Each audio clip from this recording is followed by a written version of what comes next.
भगवान की। यदि ये चैतन्य मुकुरिभवावा चिदचित समं भान्ति द्रव्य व्ययजनिल संतान्तरहिताः जगत् साक्षी मार्ग प्रकटन परो मानुरिवियो महावीर स्वामी नयन पथगामी भवतु मे महावीर स्वामी नयन पथगामी भवतु मे। वर्तमान शासन भगवान महावीर स्वामी की। आचार्य भगवंत गुरुवर श्री विद्यासागर जी महामुनिराज की। परम श्रद्धे मुनि श्री प्रमाण सागर जी महाराज की। मुनि श्री संभव सागर जी आदि संगत समस्त मुनिराजों की।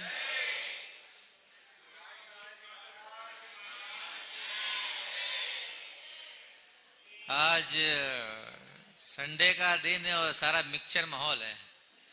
आज बड़े भी हैं, छोटे भी हैं, उनसे बड़े भी हैं, उनसे बड़े भी हैं।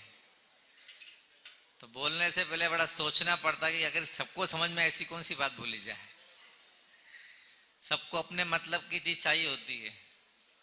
एक वक्ता की सबसे बड़ी कुशलता ये होती है कि सारी जनरेशन को एक साथ परोस दे। तो प्रयास करते हैं कि कुछ हासिल आपको हो उसमें से, क्योंकि इतने छोटे बच्चे ही बैठे, अगर उनको नहीं समझ में आया तो ऊँगेंगे बैठे बैठे। होता है ना कि सबाब में नहीं समझ में क्या होता है बैठे सबकी।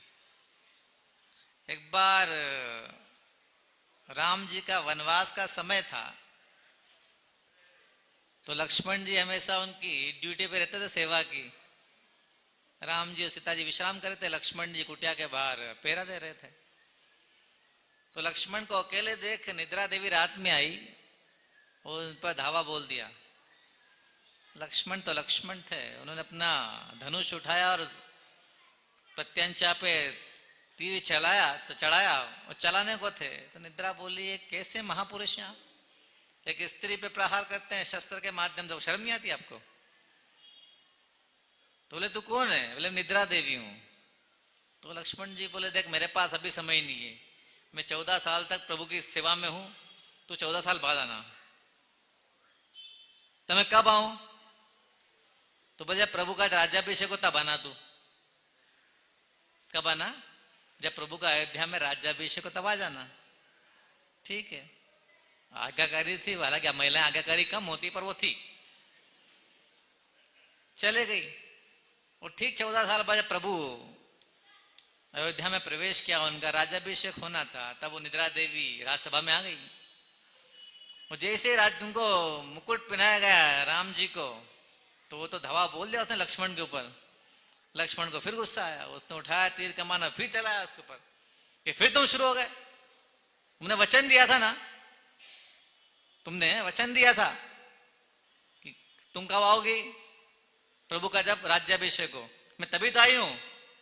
तो लक्ष्मण ने कहा सुन, अंतिम बात बताता हूं, तुझे बहुत शौक है ना हावी होने का किसी के ऊपर, तो एक काम कर, जब जब जहां पे धार्मिक सभा हो, जब जब जहां पर धार्मिक सभा हो, जिनका सुनने में मन ना लगे उनके सर पे जाके बैठ जाना, आजा मेरा आशीर्वाद। इसलिए ध्यान रखना, जब भी सुनो ध्यान से सुनना किसी बात को। तो सगा सो गए बैठे बैठे तो समझ लक्ष्मण का श्राप लगने वाला है। ध्यान रखना इस बात को। हम सब अपने अपने कर्मों को जीवन में फेस करते हैं, अच्छे और बुरे दोनों होते हैं, वो होते हैं ना।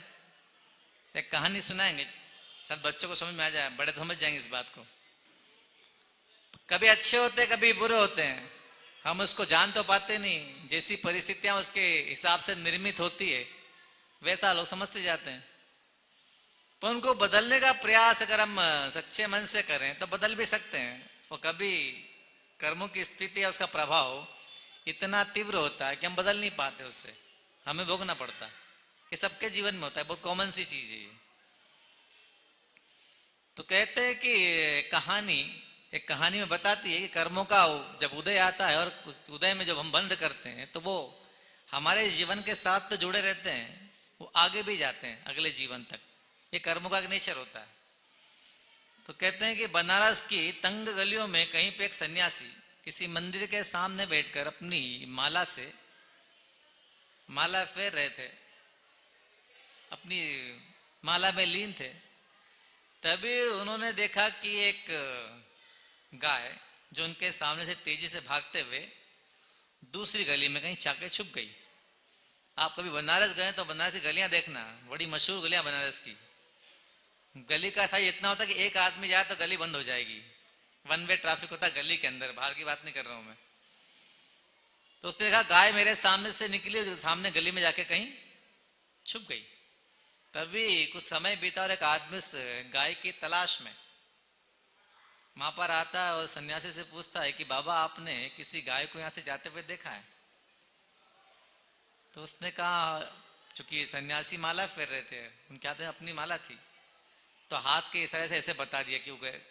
बोला कुछ नहीं, हाथ के इशारे से बता दिया। तो ग्वाला समझ गया भाई जो भी था व्यक्ति वो, कि गाय उस गली में गई है।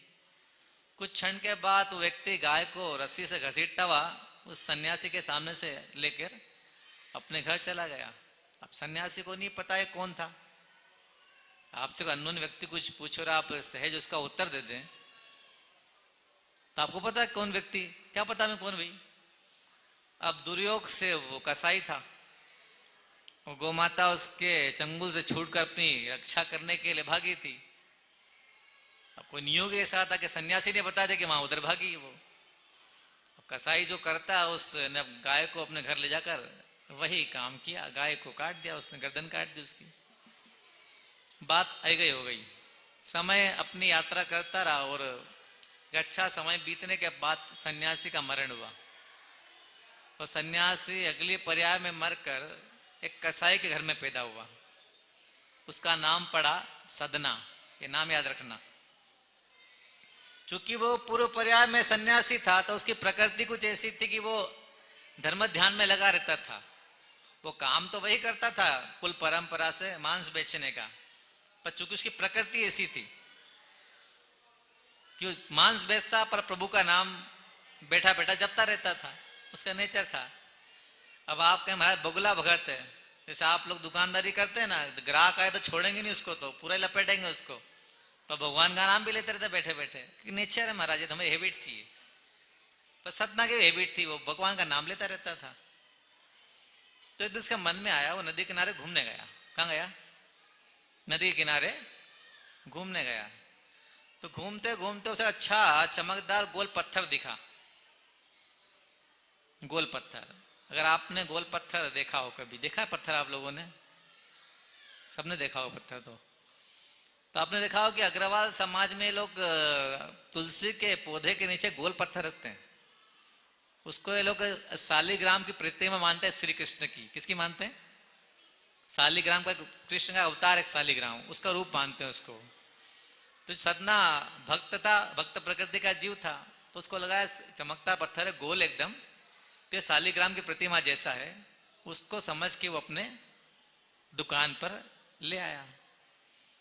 तो दो, अब कसाई का धंधा तो करते ही था, तो एक काम करा उसने, बाट उठाया, बाट की जगह उसको रख दिया। अब एक्चुअल में वो कहीं से प्रतिमा बहकर आई थी, वो प्रतिमा शालिग्राम की थी। योग की बात है, भक्त को भगवान मिल ही जाता, भले कसाई था पर मन के परिणाम तो अच्छे थे उसके, भक्ति भगवान की करता था। तो कर्म और भाव दो चीजें जो होती हैं, इनका कभी आपस में मैच नहीं होता। आप कोई कितने बुरा काम करें, मानते हैं इस बात को? मानते हैं ना? पर आपका प्रभु के प्रति बहुत गहरा लगाव है, तो चीजें दो तरह से काम करती है। चीजें दो तरह से काम करती है, कर्म क्षेत्र और भाव क्षेत्र। आप कर्म से आश्रव करते हैं, जो बुरे कर्म करते हैं उससे आश्रय होता है, बुरा आश्रय होता है। पर आपके ईश्वर में भक्ति, गुरु में भक्ति बहुत अच्छी है, तो वो एक अलग क्षेत्र का पुण्य है, एक कर्म अलग है। अब किसी इंसान की ऐसी मजबूरी होती कि वो पता है उसे कि मेरा कर्म बुरा है, पर परिस्थिति यदि उसको चेंज नहीं कर पा रहा है, तो दुनिया उससे कहेगी ना तू कर्म तो ऐसा करता हो, भगवान की भक्ति भी करता है। पर वो मजबूर इंसान क्या करेगा? सबसे इजी काम क्या होता है? भगवान की भक्ति बंद कर दो, कर्म तो करनी पड़ेगा, जीवन जीना। तो किसी भी इंसान से बोलने से पहले आप सोचिएगा, खुद भी सोचिएगा, क्या वो भगवान की भक्ति करके बुरा काम कर रहा है? सोचिए। आपने ये तो कह दिया उससे कि तू ये कर्म करता है और भगवान की भक्ति भी करता है, तो उसकी मजबूरी वो कर्म बंद नहीं कर सकता, आपने उसकी जीविका उससे जुड़ी हुई है। वो क्या करेगा? आपकी बात सुन के भगवान की भक्ति बंद कर देगा। वो कम से कम भगवान की भक्ति तो कर रहा था, भगवान की भक्ति कर रहा था। एक बार महात्मा गांधी के साबरमती आश्रम में प्रार्थना चल रही थी, तो किसी ने बापू से शिकायत की, बापू एक आदमी सिगरेट पीते पीते प्रार्थना कर रहा है। तो बापू ने उसको बुलाया और डांटा कि तुम सिगरेट पीते प्रार्थना करते हो। फिर कार्यकर्ता को समझाया, उसको कहा कि बेटा सिगरेट पीते पीते प्रार्थना करना मना है, पर सिगरेट पीने वाला प्रार्थना कर सकता है। क्या कहा बापू ने? कि सिगरेट पीते पीते प्रार्थना करना मना है, निषेध है, पर सिगरेट पीने वाला प्रार्थना कर सकता है। तो कभी भी जीवन में ऐसा मौका है, कोई व्यक्ति बुरा हो, आप टोकते हैं उससे, ये तुम ऐसा करते हो, मान लो उसकी मजबूरी वो चेंज नहीं कर सकता, तो क्या आपने उसका धर्म ध्यान नहीं छुड़वाया? भक्ति और प्रभु को स्पर्श करना दो अलग चीजें। वो भक्ति अवश्य करे, प्रभु का स्पर्श वही करे जो शुद्ध हो, जो अष्ट मूल गुण का धारी हो और सप्त व्यसन का त्यागी हो। वही प्रभु की प्रतिमा को छुएगा कि ईश्वर बहुत पवित्र है। आपके भाव से आप भक्ति कर सकते हो, उसका निषेध नहीं है, पर जहां स्पर्श की वह मर्यादा है, अपना कैरेक्टर सही कीजिए। मान लो कोई व्यक्ति 10 उपवास करता है और 10 उपवास करने के बाद वो बाजार में कुछ खाता है, तो आप क्या कहेंगे? अरे 10 उपवास का तो बाजार में खाता है। तो एक सवाल मैं आपसे पूछता हूं कि क्या 10 उपवास में उसने कुछ खाया था क्या? 10 उपवास में उसने कुछ खाया था? कुछ नहीं खाया था उसने, तो बेचारा 10 उपवास अच्छे से किए थे। वो पहले खाता था 10 उपवास के पहले, उसकी लाइफ स्टाइल वैसी थी। 10 उपवास ने ईमानदारी से करे, उसने कुछ नहीं खाया, पानी भी नहीं पिया उसने। पर 10 उपवास के बाद तो जीवन उसी का है ना। ये हम सबकी वीकनेस है, हम थोपते बहुत है दूसरे के ऊपर। कोई धर्म ध्यान कर लेगा, अच्छा मुनि महाराज बनने वाले हैं, ये तारीख ही बन जाएगी। किसी को लेबल चिपकाने का सबका नेचर होता है। जरा कर लिया ये तो महाराज के साथ जाने वाला है, कोई ऐसे जाता है क्या? भोपाल से कितने निकल गए पता है? गिनती ऐसे निकल गए 2-4 भोपाल से निकले क्या? अच्छी बढ़िया बात निकले। तो किसी भी इंसान के जीवन में प्रवेश करने से पहले उसकी परिस्थिति का आकलन करने के बाद बोलिएगा। किसी को राइट नहीं बनता किसी के बारे में कुछ कहने का। You have no right.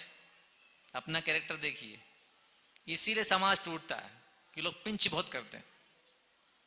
कोई मंदिर नहीं जाता और साधु ने उसको नियम दे दिया कि बेटा मंदिर जाना। अब वो मान लो मंदिर चले जाए, तो जैसे एंटर होगा तो समाज के वो पुराने सड़े गले ठेकेदार मिल जाएंगे गेट पे घुसते ही। अच्छा तू मंदिर आया है? वो क्या भाई साहब को गलती कर दी क्या मंदिर आके मैंने? जबकि अप्रिशिएट करना चाहिए, भैया तू मंदिर आया, बहुत बधाई दे रहे, अब तेरे पुण्य का उदय। हाँ बेटा, हम तो को बेदी तक लेके चलते हैं, ये होना चाहिए। अभिषेक शांति धाराएं होती हैं, जो पुराने लोग करते आए शुरू से, उनका कब्जा काबिज है उसके ऊपर, एकदम काबिज ठेकेदार। तो भगवान इनको ही पहचानते, बाकी तो भगवान देखते ही नहीं किसी को, इन्हीं के भगवान है। कोई नया लड़का नई पीढ़ी का बच्चा एंटर करेगा ना, अब तो अनभिज्ञ अननोन व्यक्ति, कुछ जानते नहीं सिस्टम क्या है इनका, वो किसी चीज को छू ले, वो कलसी को छू ले या कपड़ा छू ले या द्रव्य छू ले, बेचारा अननोन व्यक्ति खड़ा शांति से कुछ छू लिया प्रयास के पूर्वक, तो बूढ़े ठाड़े पुराने जमाने के जो मॉडल होते सब बूढ़ा भड़कते हैं लोग, ए इसको छू दिया।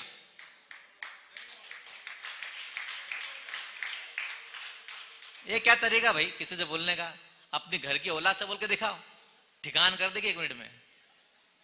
वो नई पीढ़ी का बच्चा मंदिर में एंटर किया है, आपका क्या दायित्व बनता है? आप पुराने व्यक्ति है ना, आपको समझदारी नहीं है दुनिया की कि ये भाई एक प्रभु का भक्त मंदिर में बढ़ने वाला है, नई पीढ़ी का बच्चा आया है, इसको आगे करो।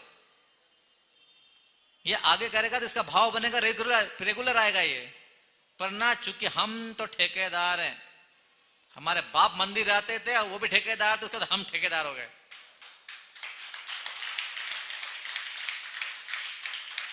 ऐसी धारणाएं बदलिए। ये मंदिर अगर नई पीढ़ी को आने का अवसर नहीं देंगे तो नई पीढ़ी आखिर जुड़ेगी कैसे? कोई तरीका है क्या? दुनिया में चकाचौंध दिखी बाहर जाके कितनी है, बाहर के माहौल देखें। नई पीढ़ी को डाइवर्ट करने के लिए पुराने लोगों को सपोर्ट करना जरूरी है। हर युवा में, हर बालक बालिका में काम करने की क्षमता है। उनकी क्षमता को पहचान कर समाज की जिम्मेदारी उनको सौंपो तो सही। मुंह में दांत नहीं है, पेट में आत्मा नहीं है, शरीर में हड्डियां नहीं है, उसके बाद भी सीट पर काबिज होके बैठे हैं, तो कब हटोगे भैया? है तो बता दो। या तो यमराज यमदूत को भेज देगा, इसको बुला ला भाई साहब बहुत खाली बैठे हैं, नीचे उठा लाओ इनको भोपाल से। ये सोचना चाहिए समाज को कि नई पीढ़ी में जब इतनी ऊर्जा है, काम करने की इतनी क्षमता है, तो हम ही क्यों? देखो हमारे गुरुजी को जब भी दीक्षा है युवाओं को दीक्षा देते हैं, वो एक बूढ़ों को दीक्षा नहीं देते। वो कैसी प्रभावना आते हमारे गुरुजी की, सारी फौज युवा है, जितने मुनि है, प्रभावना होती है। पर ना सीट पे बैठेंगे, घर में पूछता कोई नहीं है, घर में जा तो गोलाल लोग ही घुर रहा है, तो करें क्या? हम सीट पे बैठे समाज की। ऐसा मत कीजिए, समझिए बात को। अपना दायित्व तो पूरा होने के बाद कुछ तो छोड़िए। क्या संस्कार देंगे नई पीढ़ी को आप कि बब्बा जी 80 साल के हो गए पर बब्बा जी सीट नहीं छूटती अध्यक्ष की। अध्यक्ष है, मंत्री है, मुंह में दांत नहीं है, लुगाई ग्राइंडर में पीस के खिलाती है चूर चूर के। तो हौसले इतने बुलंद है कि लालच छूटता नहीं है। कब छोड़ोगे ये तो बता दो। अपनी ही आने वाली पीढ़ी को अगर आगे नहीं बढ़ाएंगे तो क्या होगा? समाज का उत्थान कभी होगा? ये नई पीढ़ी कहीं और चले जाएगी। चकाचौंध बहुत है दुनिया में। जिन धर्म को पालने के लिए एक बुद्धि का स्तर चाहिए, ये साधारण धर्म नहीं है, ये बुद्धिमानों का धर्म है। और नई पीढ़ी को अगर स्पेस नहीं मिलेगा समाज के अंदर तो बहुत सारे धर्म मार्केट में वहां चले जाएंगे। नाचो कूदो और धर्म करो, तो फिर भी आपका तो त्याग का धर्म है। तो इनको लाने के लिए इनको अपने बीच में जगह तो दो, ताकि इन्हें महसूस हो कि समाज में हमारी आवश्यकता है। बड़े लोग अपनी सांठ-गांठ करते हैं, युवा पीढ़ी मेहनत करती है, परेशान होती रहती है, हर चीज के लिए मुंह ताकती रहती है कि वो आएंगे तो करेंगे। जबकि होना चाहिए बेटा, काम ये है, पूरी टीम को बुलाया जाए कि ये काम है, तुम संभालो इस काम को, हम पीछे खड़े हैं। तो बड़े होते इसीलिए, छोटों के पास जोश होता है, बड़ों के पास होश होता है। पर बूढ़ा 80 साल का जोश दिखाएगा तो ये चौक के रास्ते इतने खराब है, फिसल ही जाएगा, पक्की बात है। बड़ी नई पीढ़ी से काम करवाइए ना आप। कम वो करते हैं, उसका सम्मान भी नहीं करते हैं, प्रशंसा भी नहीं करते हैं, वो पीछे से राजनीति करते हैं। ये उचित चीज नहीं है, गलत करते हैं आप समाज के साथ। अगर करते हैं तो समाज टूटेगी इससे। जैन समाज पहले बहुत मुट्ठी भर बची है, इस तरह से बड़े लोग राजनीति और विमनस्तता फैलाएंगे तो नई पीढ़ी भटकने की पूरी संभावना है। हम साधु समाज की जिम्मेदारी, हम फिर भी प्रयास करते कि नई पीढ़ी जुड़ी रहे, पर पुरानी पीढ़ी के दाव पे जितने ज्यादा हैं कि राजनीति हमको सीखना पड़ जाती कई बार। वो एक बात सुन लेना, अगर साधु राजनीति करना सीख गया ना तो भागने के लिए हिंदुस्तान छोटा पड़ेगा। समझ गए? जानते हैं आप चाणक्य को? कौन था वो? एक ग्रस्त संत था वो चाणक्य। दुनिया को राजनीति का सूत्र उसी ने सिखाया था। किसी सेठ ने साहूकार ने सिखाया था। वो चंद्रगुप्त मौर्य किसने बनाया था? चाणक्य ने बनाया था, और बाद वो भी संत बना था, दिगंबर संत। तो सहजता और सरलता रखिए, और हमेशा यह भावना रखिए अपने मन में कि जब भी नई पीढ़ी को योग्य व्यक्ति दिखे, इसको आगे लेके आओ। बैठे वर्षों से सीट के ऊपर, फिर नई पीढ़ी तुम्हारा अपमान करेगी, तुम्हें चुभेगी बहुत मन में। ये तो ऐसा बोलते हैं। तो नई पीढ़ी को अपशब्द बोलने के लिए आप या कुछ करने के लिए मजबूर कौन करता है? पुरानी पीढ़ी करती है। तो अपने अवस्था और व्यवस्था को देखकर परिवर्तन के लिए तैयार रहिए, होना चाहिए समाज में। एक गाइडलाइन होनी चाहिए, इतनी उम्र के ऊपर कोई सीट पर नहीं बैठेगा। पूरी उम्र बैठे रहते हैं। बब्बा जी की यात्रा भी निकलती, सब यात्रा तो अध्यक्ष के साथ ही निकल, अध्यक्ष मर गए, अध्यक्ष मर गए, क्योंकि सीट छोड़ी नहीं उनने, तो अध्यक्ष ही मरे। तो भैया नई पीढ़ी का सम्मान करोगे तो वो तुम्हारा सम्मान करेगी। गिव एंड टेक का मामला है, नहीं करोगे तो नहीं करेगी। तो सदना कसाई का काम करता था। उसने बहुत शालिग्राम के पत्थर को लेके आया, उसने अपने तराजू में उसको रख दिया, और पत्थर भी चमत्कारिक था कि कितना भी किलो तोलना हो उसे बोल दो, उतना ही किलो तोलता था वो। बड़ा काम चलता सदना का, दिन भर भजन गाता उसके सामने, और शालिग्राम जी आराम से तराजू में झूलते रहते और भजन सुनते रहते। दो की ट्यूनिंग सेट थी आपस में, दुकानदारी चल रही थी बढ़िया उसकी। अब एक दिन एक पंडित नुमा व्यक्ति उस दुकान के सामने से निकला। अब पंडित तो पंडित होते हैं, आधे पढ़े न पूरे बाचे हैं, कहते निराली पंडित जी की तो लकीर के फकीर। तो उसने देखा कि कसाई के तराजू में शालिग्राम जी की प्रतिमा है। ओहो, प्रभु का घोर अपमान कर दिया इसने तो पंडित जी पहुंच गए अपने वहां पे पंडिताई दिखाने के लिए कि तेरे शर्म नहीं आती, पापी अधम जीव, क्या करा तूने ये? तो बेचारा भोला भाला वो तो कसाई था कि पंडित जी क्या हो गया, कौन सी गलती कर दी मैंने? बोले तेरे पता है कौन है ये? बोले मेरे क्या पता कौन है, तो पत्थर है गोल चमकता, मिल आया वहां से। बोले शालिग्राम जी की प्रतिमा है। तो बेचारा सदना भोला भाला व्यक्ति था वो कि पंडित जी गलती हो गई, बताओ कोई प्रायश्चित हो इसका? नहीं, कोई का कोई प्रायश्चित नहीं है, प्रभु प्रतिमा मैं ले जाऊंगा अपने घर, यही प्रायश्चित है इसका। अब पंडित जी को समझ, पंडित जी अड़ गए कि मुझे लेके जाना प्रतिमा। वो सदना बोला बेचारा पंडित जी माफ कर दो मुझे, क्यों ऐसा कर रहे हो? मैं क्षमा याचना करता प्रभु को, मैं आलिम विराजमान कर दूंगा, पर अब ऐसा नहीं करूंगा ना, प्रतिमा देना पड़ेगी, तुम्हें प्रभु का अशुद्ध कर दिया है। ठीक भाई, बेचारा रोता बिलखता रहा हुआ, पर पंडित जी नहीं माने। पंडित जी प्रतिमा उठा के अपने घर चलते बने। अब लाकर अपने घर के पूजा स्थान पर प्रतिमा जी को विराजमान कर दिया, उनकी पूजा अर्चना करने लगे, खूब प्रभु की शुद्धि करी, उनको नहलाया धुलाया, उनकी पूजा अर्चना करने लगे। अब पंडित जी रात में सोए तो प्रभु उनके सपने में आए कि रे पंडित, अब प्रभु तो प्रभु ही होते हैं, वो थोड़ी पक्षपात करते हैं कोई, कि रे पंडित तू ढोंगी नंबर का एक, तो क्यों मेरे को ले आया? कि प्रभु हद करते हो आप तो। वो अधम जीव कसाई मांस बेचता है, एक तरफ तराजू में मांस रखता है और दूसरी तरफ आपको बिठाता है, अशुद्धि काम करता है, तो निंदे काम करता है। तो मैं आपको ले आया वहां से कि देख पंडित, तेरी प्रार्थना में कोई मजा ही नहीं है, न तेरी पूजा में आनंद आता है मेरे को, वो पूरी रटी रटाई है वो, तू वही बोलता है किताबों में लिखा है, तेरा क्या उसके अंदर कुछ है ही नहीं, तेरी सब पूजा बनावटी है। अरे प्रभु मैं इतनी सेवा करता हूं दिन रात आपकी, तेरी पूजा में आनंद आता ही नहीं मेरे को। तो जो सदना करता है उसका तो आनंद ही अलग है, जो सदना मेरी भक्ति करता है उसका आनंद ही अलग है। वो तराजू में रखता है, मुझे भजन सुनाता है, मुझे क्या आनंद आता है उसके साथ, उसका भाव ही ऐसा है। पत्तू बनावटी आदमी, मुझे तेरे पास नहीं रहना, तो प्रभु मेरा अपमान कर, आप कहां जाओगे? वो कसाई के पास कि जो भी हो, मुझे आनंदों में ही आता है। अब बताइए आप, ये बात कौन बोल रहे हैं? प्रभु बोल रहे हैं कि मुझे तेरे पास आनंद नहीं आता। तो अच्छा पूजा पूरा शास्त्र हाल सजाता है, पूरा द्रव्य लगाता है, फल फूल लाता है, जैसे भी तू पूजा करता है, पर इसमें सब बनावटी है, इसमें कोई आनंद नहीं है, कोई मजा नहीं आ रहा मुझे। ठीक है प्रभु क्या करूं? तो जो मई छोड़ा कहां पे? सदना के पास। मेरा मन तो वहीं लगता है।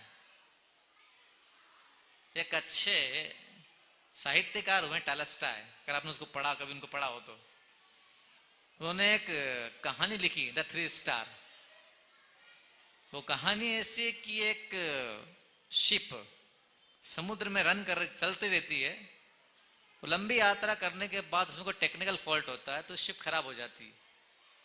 तो कैप्टन बोलते हैं कि इस शिप को आयरलैंड पे रोकना पड़ेगा इसके रिपेयरिंग करने के लिए, तब तक अगर यात्री चाहे तो आयरलैंड है इसमें घूम सकते हैं। तो शिप एक आयरलैंड के पास जाकर रुक जाती है और यात्री उसमें से उतर के उस द्वीप पर घूमने चले जाते हैं।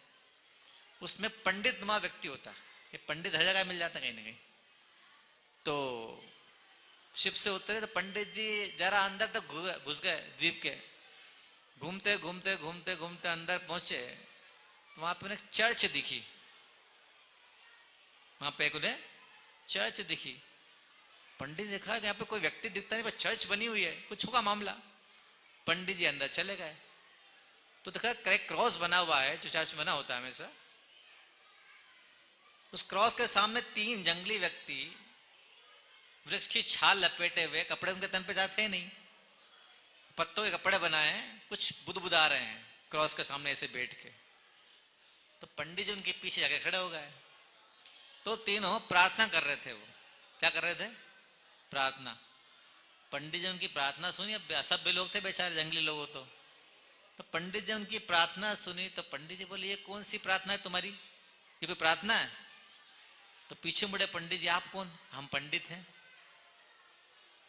तो बोले क्या हुआ? बोले कोई प्रार्थना ईश्वर से करने की है, प्रार्थना ऐसे होती है क्या? तो पंडित जी कैसे होती, आप सिखा दो। तो पंडित जी ने अपनी रटे रटे प्रार्थना उनको सिखा दी कि ऐसे प्रार्थना करना चाहिए। पंडित जी ने जैसे प्रार्थना सिखाई, खत्म हुई, भोले थे बेचारे, भोले तो भोले होते हैं, कि पंडित जी भूल गए, एक बार सिखा दो। तो पंडित जी ने एक बार फिर सिखा दी। भोला फिर भी भोले होता है। जैसे दूसरी बार प्रार्थना खत्म हुई, पंडित जी क्या हुआ, एक बार और सिखा दो। तो पंडित जी ने तीसरी बार प्रार्थना और सिखा दी। इतने में खबर आई कि शिप ठीक हो गई, अपने अपने यात्री शिप पर पहुंचे। पंडित जी अपनी शिप पे जाकर बैठ गए, चल दिए वहां से। रात का अंधेरा हुआ तो सारे यात्री शिप के खुले स्थान पर बैठे हुए थे, अच्छा मौसम था। तो लोगों ने देखा कि पानी पे कुछ चमक रहा है बहुत दूर, कोई बहुत तेज लाइट है पानी पे दूर कहीं, वो धीरे धीरे चल रही है वो। अब सारे यात्रियों में कौतूहल जगा कि भाई पानी पे क्या चमक रहा आधी रात में, क्या चीज है आखिर ये। धीरे धीरे वो जो लाइट थी वो चमक वो शिप की तरफ आ रही थी। पहले वो एक लाइट थी, धीरे धीरे वो दो हुई, फिर तीन हो गई। पास आते आते एकदम शिप के पास आ गई तो सारे लोग झांकने लगे कि क्या मामला भाई। तो तीन चमक नहीं, वो तीन आदमी थे, तीन आदमी थे। अब सब लोगों ने देखने लगे कि शरीर पे तो इनके पूरे पत्ते लपटे हुए हैं कि कौन व्यक्ति है। अब पूरी शिप में से एक ही व्यक्ति ऐसा जो उनको जानता था। वो कौन थे? पंडित जी। कि पंडित जी ने उनको चर्च में देखा था, पंडित जी ने चर्च में उनको देखा था। अरे ये तो वही तीनों व्यक्ति हैं जो चर्च में मिले थे, ये पानी पे चल के आ गए। अब पंडित जी की सांस ऊपर की ऊपर और नीचे की नीचे। कि वास्तविकता से जब जीवन का सामना होता है ना तो दिमाग के सारे इक्वेशन बदल जाते हैं। सबके साथ होता है। जब भ्रम टूटता है ना इंसान के जीवन में, बहुत भ्रम में जी रहे थे, भ्रम टूट गया तो इंसान यथार्थ धरातल पर आ जाता है, जमीन पे एकदम धड़ाम। पंडित धड़ाम से जमीन पे आ गए, ये तो वही तीनों है जिनको प्रार्थना सिखा के आए मैं। तीनों शिप पे चढ़ गए। अब वो ढूंढे तीनों, अब पंडित जी छुपे, पंडित जी की हालत खराब। पंडित जी फिर भी उनको मिल गए। अब तीनों बेचारे पंडित जी खड़े हो, तीनों हाथ जोड़ के बैठ गए। पंडित जी बोलो फिर से एक बार प्रार्थना सिखा दो, फिर से एक बार प्रार्थना सिखा दो, हम भूल गए हैं। तब पंडित जी बोले भैया मेरी प्रार्थना तो रटी रटाई प्रार्थना है, तुम पानी पे चलकर मेरे पास आ गए, तुम्हारी प्रार्थना में इतना दम है कि तुम पानी पे चलकर यहां पर आ गए, इससे बड़ी कौन सी प्रार्थना होगी?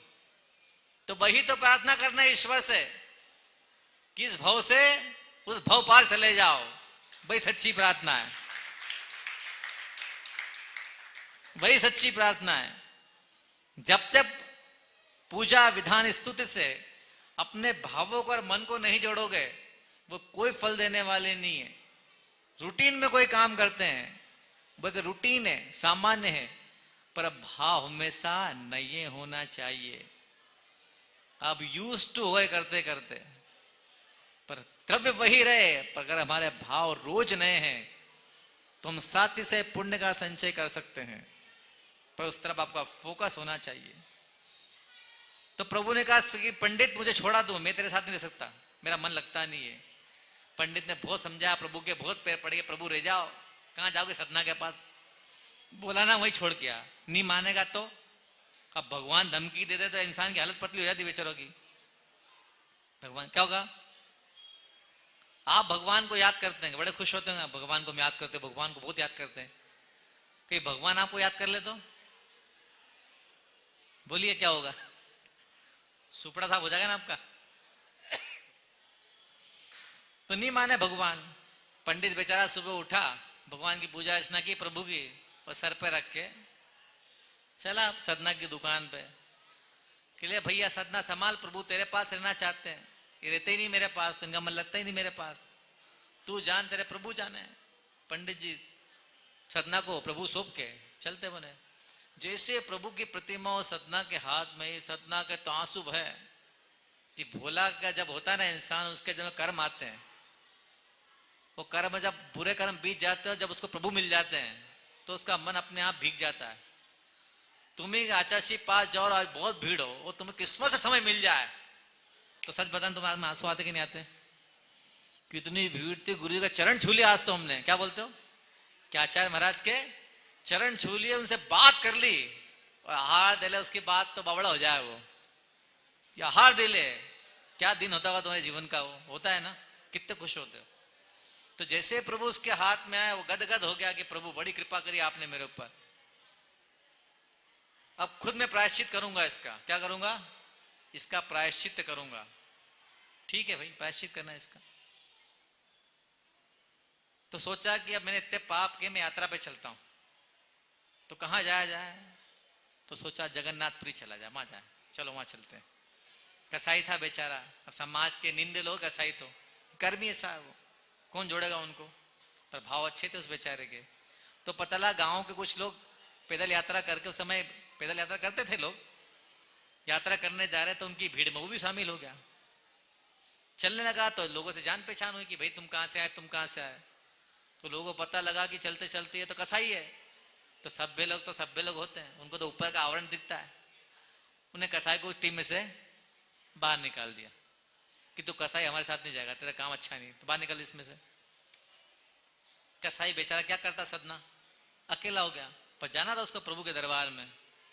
वो अकेला प्रभु को अपने झोले में रख के अकेला चल दिया। यात्रा करते करते किसी शाम को एक नगर में, गांव में पहुंचा, उसको प्यास लगी तो उसने वो कुएं पे गया और उसने, एक युवती वहां पानी भर रही थी कि बहन जी मुझे पानी पिला दीजिए। तो यात्री को देख के उसने पानी खींचा, पानी पिलाने को ही। तो सदना किस्मत से सुंदर भी बहुत था। तो जैसे उस स्त्री ने उस सदना को देखा तो वो उस पर मोहित हो गई। तो बोला, अब कोई स्त्री बड़े प्रेम से बोले तो आदमी तो कमजोर होता ही है, सब विश्वास कर लेता है। वो सदना भी ऐसा था, बेचारा भोला भाला था, वो उसने विश्वास कर लिया कि आप कहाँ जा रहे हैं और कहाँ से आ रहे हैं। तो उसने पूरा वृत्तांत बता दिया कि मैं वहां से चला था, मुझे वहां जाना है। बोले अब संध्या का समय हो गया, आप सुबह मेरे घर ठहर जाइए रात में, तो सुबह निकल जाइएगा। अब परदेश में इससे कोई इतना कोई प्रेम से बोले तो विश्वास तो कर ही ले कि कोई अपना तो है नहीं यहाँ पे। उस बेचारे ने विश्वास कर लिया उसके ऊपर, वो उसके घर चले गया, भोजन पानी कराया, उसका स्थान दे दिया, वो सो गया रात में सदना। अब रात को आधा रात बीती, उस स्त्री का चित्त विकृत हुआ। वो उसके पास पहुंची सदना से, और अपने बुरे विचारों का निवेदन किया। अब सदना ने देखा कि स्त्री मुझसे निवेदन करी, वो तो डर गया बेचारा, भोला भाला आदमी था, प्रभु का भक्त। उसने कहा देवी क्षमा करें आप मुझे। उसने खूब समझाया, पर जिस पर अशुभ कर्मों का प्रभाव हावी हो, सुने कोई तैयार होता सुनने के लिए? कोई सहन होता? तो स्त्री को लगा कि मेरा पति जीवित है, वो पति है, तो ये मुझ में इतनी रुचि नहीं ले रहा है। वो स्त्री वहां से चलती है और अपने पति कक्ष में जाती है, और कुछ देर बाद अपने पति की कटी हुई गर्दन हाथ में लाकर सदना के हाथ में दे देती है। सदना देखा है किसी इंसान की कटी हुई गर्दन, बोले कौन है? बोले मेरे पति की है। अब तो तुम्हारा डर खत्म हो गया। सदना बेचारा और डर गया, गर्दन काट के उसके हाथ में दे दी। इतनी बुरे विचारों वाली स्त्री है, वो कांप जाता है बेचारा। जब सदना डरता तो स्त्री को लगता या तो अब चीखेगा चिल्लाएगा तो मेरी बदनामी होगी। तो त्रिया चरित्रम पुरुषस्य भाग्यम न देवो न जानती तो कुतो मनुष्य। तो इसने सोचा अगर ये पहले चिल्लाएगा तो मैं फंस जाऊंगी। उसने अपना त्रिया चरित्र दिखाया। उसने चिल्लाना शुरू, बचाओ बचाओ बचाओ बचाओ बचाओ बचाओ। आसपास के लोग इकट्ठे हो गए। अभी क्या हुआ? जब आसपास के लोग घर में आए तो क्या हुआ? बोले इसने मेरे पति गर्दन काट दी, इसने मेरे पति की गर्दन काट दी, मुझ पर आसक्त था ये। बनी बात, स्त्री बोली कि तो कौन विश्वास नहीं करेगा, कानून ऐसे बने हुए हैं, गलत हो चाहे सही हो कि पहले बात तो महिला या स्त्री की सुनी जाएगी। सब लोगों ने विश्वास कर लिया उसके ऊपर, ऐसा हुआ होगा।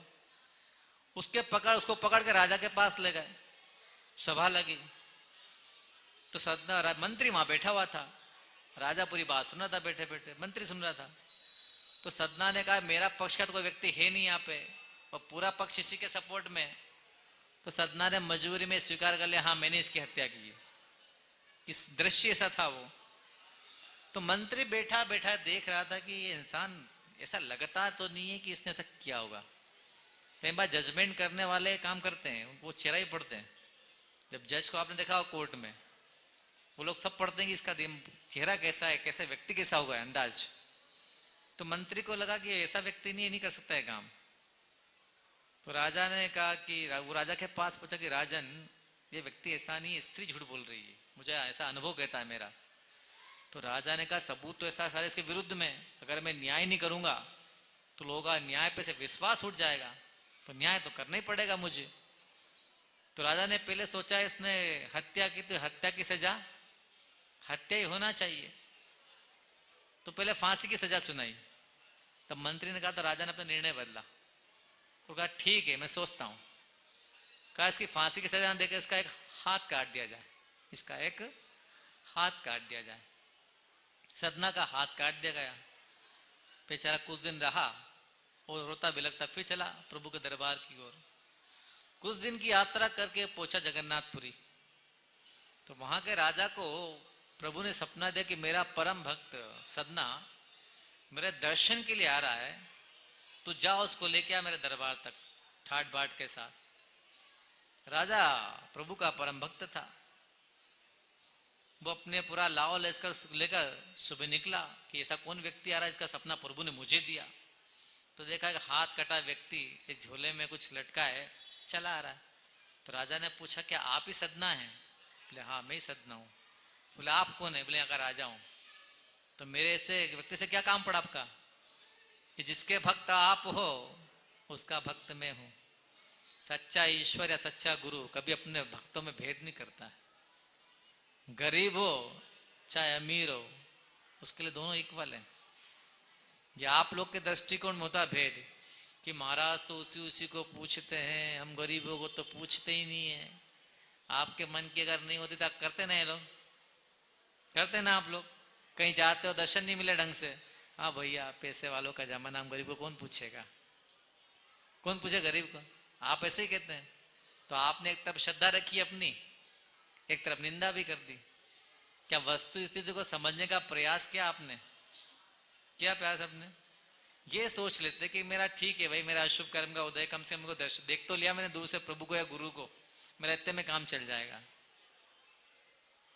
पर ऐसा होता नहीं। लोग निंदाएं अवश्य करते हैं कि श्रद्धा कमजोर होती है। या कहीं पर स्लोगन मैंने पढ़ा था, उसमें लिखा था कि श्रद्धा अगर कमजोर हो तो जीवित व्यक्ति को अपना आदर्श मत बनाना। श्रद्धा अगर कमजोर हो तो जीवित व्यक्ति को अपना आदर्श मत बनाना है, क्योंकि उसमें परिवर्तन संभव है। क्योंकि उसमें परिवर्तन संभव है। वो परिवर्तन आप समझ ही नहीं पाते। आप सीधा कहते हैं महाराज तो आजकल थोड़े बदल गए। क्या कहते हैं? बड़े हो गए। बड़े क्या कहते हैं? बड़े हो गए। निंदा करके निकल गए। आप तो आश्रय कर लिया आप लोगों ने। होता है ना सबके साथ, सबके साथ होता है। तो राजा ने कहा मैं आपको लेने आया हूं। तो सदना ने कहा मैं छोटा मोटा आदमी, मेरी क्या औकात जो आप मुझे लेने आए? कि प्रभु का आदेश है, वो तो मुझे पूरा करना ही है। सदना ने मना कर दिया कि प्रभु के दरबार में ठाट बाट से मैं जाऊं। प्रभु के दरबार में मैं ठाट बाट से जाऊं? मैं तो रंक हूं, गरीब हूं, प्रभु का दास हूं, उनका भक्त हूं, जैसा है वैसे ही जाऊंगा। राजा ने बहुत कहा पर वो नहीं माना। आप लोग प्रभु के दरबार में जाते हैं, कोई बोली ले लेते हैं कि हमने फलांचन व्यक्ति ने बोली ली है। जब तक 5 बार नाम नहीं आ जाए तब तक संतुष्टि नहीं होती, पैसे वसूल नहीं होते। भाई हमारा नाम ही नहीं आया। वो उन्हीं के दरबार में जाते हैं, प्रभु कृपा हो जाए, धंधे पानी कम चल रहे हैं। तो जिनकी कृपा से कमाते हो उन्हीं को दिखाते हो क्या? बोलो। जिनकी कृपा से आप मानते हो ना ईश्वर की कृपा आपके ऊपर है, आपके आराध्य की कृपा आपके ऊपर है ना, उससे आप लोग कमाते हैं। आप लोग ऐसा मानते हैं? भगवान तो वीतरागी, उनको मतलब ही नहीं आपसे। तो जिनके माध्यम से कमाते हैं उन्हीं को दिखाते हैं। कितनी गलत बात है। गलत है ना। माँ तो दास बन के जाना चाहिए। सेठ बन के प्रभु के दरबार में जाएंगे तो वो तो सेठों का सेठ है। कौन है? प्रभु कौन है? सब छोड़ चुके हैं। जिस भौतिक संपदा पे तुम बोराते हो वो उसको तृण के समान छोड़ के निकले, घास के तिनके के समान। तुम उन्हीं को दिखा रहे हो कि महाराज मैं इतना बड़ा व्यक्ति हूं, प्रभु मैं इतना बड़ा व्यक्ति हूं। किसको दिखा रहे हो? फकीर को दिखाओगे अपनी सल्तनत तो फकीर ही होता है फिर, कि छोड़ के बनाओ। सदना अपना अकेला बेचारा दरबार में पहुंचा। शाम का समय था, मंदिर खाली था। प्रभु ने खाली कर दिया। इतना अच्छा भक्त था तो प्रभु खाली कर देते, इससे अच्छा आराम से मिलेंगे इससे। तो प्रभु और सदना दोनों आमने सामने बैठे थे। जैसे पहुंचा सदना उनके सामने रोने लगा। तो प्रभु प्रकट हुए कि सदना क्या बात है, क्यों रोता है? कि प्रभु मैंने आपकी इतनी भक्ति करी, मैं मानता हूं मैं निंदे कार्य करता था पर मेरी भक्ति में कोई कमी कभी थी नहीं, तो मेरे जीवन में अशुभ काम क्यों घटा? मैं तो आपकी यात्रा के लिए, आप दर्शन के लिए निकला था, वैसे मेरा हाथ क्यों कटा है बीच में? मैंने कौन सा पाप किया था? कि सदना तूने इस पर्याय में ऐसा कोई काम नहीं किया कि तेरे अशुभ कर्म में से एक हाथ कटे। पर पिछले कर्मों का सदना मैं भी कुछ नहीं कर सकता। जब कर्मों ने मुझे नहीं छोड़ा तो तुझे क्या छोड़ देंगे? तो प्रभु बताएं कि मैंने ऐसी कौन सी गलती की थी जो मेरा एक हाथ कटा? ये गलती तूने जानबूझ के नहीं की थी, वो तुझसे हो गई थी। पर कर्म तो कर्म ही है, वो बंद के रहता, किसी को माफ नहीं करता। प्रभु करा क्या है तो बताएं। तो प्रभु ने कहा कि बेटा तो पिछली पर्याय में एक संत था, सन्यासी था, बनारस से किसी चौराहे पे बैठकर तू माला फेर रहा था। तेरे सामने से गाय गुजरी, तो किसी व्यक्ति ने गाय का पता पूछा, गाय कहाँ गई? तूने हाथ के इशारे से बता दिया कि गाय उस गली में गई है। वो कौन था? तुझे पता ही नहीं। व्यक्ति पूछने वाला कौन था? सदना, वो कसाई था। तूने हाथ के इशारे से बताया था कि गाय वहां जाके छुपी है, तू बोला नहीं था ना, तेरे भाव वैसे थे, पर तूने किया जरूर था। वो कसाई था, गाय को घसीट कर ले गया, उसने गाय को मार दिया। तो फिर वो स्त्री ने गर्दन क्यों काटी अपने पति की? बोले सुन, वो जो पिछली पर्याय में कसाई था, जो कसाई था वो उसका पति बना, और जो गाय थी वो उसकी स्त्री बनी, और गाय उसकी स्त्री बनी। तूने हाथ के इशारे से बताया था गाय वहां गई है, सदना इसलिए तेरा हाथ कटा। तो उसके पति गर्दन क्यों कटी? कि पिछली पर्याय में उसका पति उसका कसाई था, वो कसाई ने गाय की गर्दन काटी थी, इसलिए इस पर्याय में उसकी गर्दन कटी। अब बोलिए आप, कर्म जानबूझ के करें या समझ के करें, कर्मों का बंध कभी किसी को माफ नहीं करता। इसलिए आप सोचते हमने तो ऐसा किया ही नहीं, हम जानते ही नहीं दिन भर में कितने कर्म बांधते हैं, प्रत्यक्ष में और परोक्ष में। न जाने हमारे इतने परिणाम बनते सुधरते रहते हैं और निरंतर आश्रव चलता रहता है। ज्यादा आप धर्म ध्यान नहीं करते, उससे कोई फर्क नहीं पड़ता। आप इतना समझ लें, इन शॉर्ट, अपने परिणामों को हमेशा संभाल कर रखें। ये काम करने में कोई बहुत बड़ा पहाड़ नहीं खोदना पड़ता है कि मैं चलाकर अपने मन में बुरे विचार नहीं करूंगा, न अतीत में ज्यादा जाऊंगा न भविष्य में ज्यादा जाऊंगा। जो मेरा वर्तमान है उसी में जीने का प्रयास करूंगा। अपने मन को, अपने परिणामों को संभाल लो। इससे बड़ा धर्म संसार में दूसरा कोई है ही नहीं। ईश्वर भी यही तो आपसे कहते हैं कि अपने मन के परिणाम संभाल लो, अपने भाव संभाल लो। और आपने ये संभाल लिया तो एक दिन आप भी ईश्वर बन सकते हैं। आज से प्रयास शुरू कीजिए कि जब भी हम सुबह से लेकर शाम तक बहुत कोशिश करें कि हमारे मन में एक भी परिणाम बुरा ना आए। जो आश्रव प्राकृतिक होना है उसको हम नहीं रोक सकते, पर जो बुरे आश्रव हैं जो हम चला के करते हैं उन पर फोकस करें अपना, कि मैं चला के ऐसा कोई बुरा बात या बुरे परिणाम नहीं करूंगा, इससे मेरे अशुभ कर्म बंद है। अशुभ कर्म के बंध से बचने का एक ही तरीका है, स्तुति से तो पापों का क्षय होता है, पर नए बंध होते हैं परिणामों के आधार पर। तो प्रयास करें अपने परिणामों को बहुत गहराई से संभालें। आपके परिणाम और आपके भावी, आपके आने वाले भविष्य का निर्माण करते हैं। आपका निर्माण आपको स्वयं करना है। कोई बहुत बड़े तपस्वी या संत बनने की आवश्यकता नहीं है। आप जहाँ रहें, जिस क्षेत्र में हैं, वहीं पर अपने परिणाम संभालें और अपनी आत्मा और मन को बहुत पवित्र बनाने का प्रयास करें। यही धर्म का सार है। बोलिए आचार्य भगवंत गुरुवर श्री विद्यासागर जी महामुनिराज की जय। परम श्रद्धेय मुनि श्री प्रमाण सागर जी महाराज की जय।